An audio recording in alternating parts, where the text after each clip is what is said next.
මිනිස්සේ අත්තටම මේ මොකද්ද වෙන්නේ? ඔන්න එතකොටම කතාව යනවා අතීතයට. ඒ කියන්නේ ආපස්සට. මේ ඉන්නේ සොනික්. එයා ඉපදිලා තියෙන්නේ අසාමාන්‍ය බලයකුත් එක්ක. ඒ කියන්නේ එයාට අනිත් අයට වඩා වේගෙන් දුවන්න පුළුවන්. මෙයා ජීවත් වෙලා තියෙන්නේ වෙන ලෝකයක තිබ්බ ලස්සන දූපතක. සොනික්ව බලාගන්නේ ලොකු බකමූණෙක්.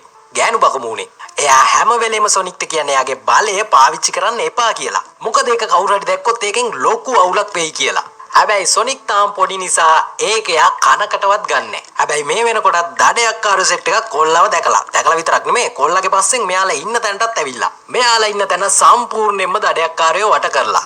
බකමූණා ඉක්මනට සොනික් අරගෙන මෙතනින් එළියට පියාඹනවා. හැබැයි දඩයක්කාරයෙක් විදපු ඊතලයක් බකමූණට වැදිලා දෙන්නම් බිමට වැටෙනවා. බකමූණා ඒ වෙලාවේ සොනික්ට කියනවා එයා කවදාවත් මේ වගේ බලයක් දැකලා නැහැ. ඒක නිසා හොඳම දේ සොනික් හැංගිලා ජීවත් වෙන එක කියලා. මෙහෙම කියලා බකමූණා එයා ළඟ තිබ්බ බෑග් එකකින් මුද්දක් අරගෙන ඒකෙන් සොනික්ට වෙන ලෝකයකට යන්න පාර හදලා දිනවා. පාර්සලෙත් සොනික් අතට දීලා කියනවා ඒ ලෝකේ කවුරු හරි ආව දැක්කොත් මේ මුද්ද පාවිච්චි කරලා වෙන ලෝකයකට යන්න කියලා. මේ වෙලාවේ දඩයක්කාරයෝ ටිකත් මෙයාලගේ පැත්තට එනවා. සොනික් ඉක්මනට මුද්ද ඇතුලෙන් අනිත් ලෝකෙට ගියා. හැබැයි ගියාට කොල්ල දකිනවා බකමූණව කට්ටිය වට කරලා කියලා. කොල්ල ආයෙත් මුද්ද පැත්තට දුවගෙන එනකොට මුද්ද එක පාරටම නැති වෙලා යනවා. එතන ඉඳන් තමයි කොල්ල පෘථිවියට වෙලා මොනවද කරන්න කියලා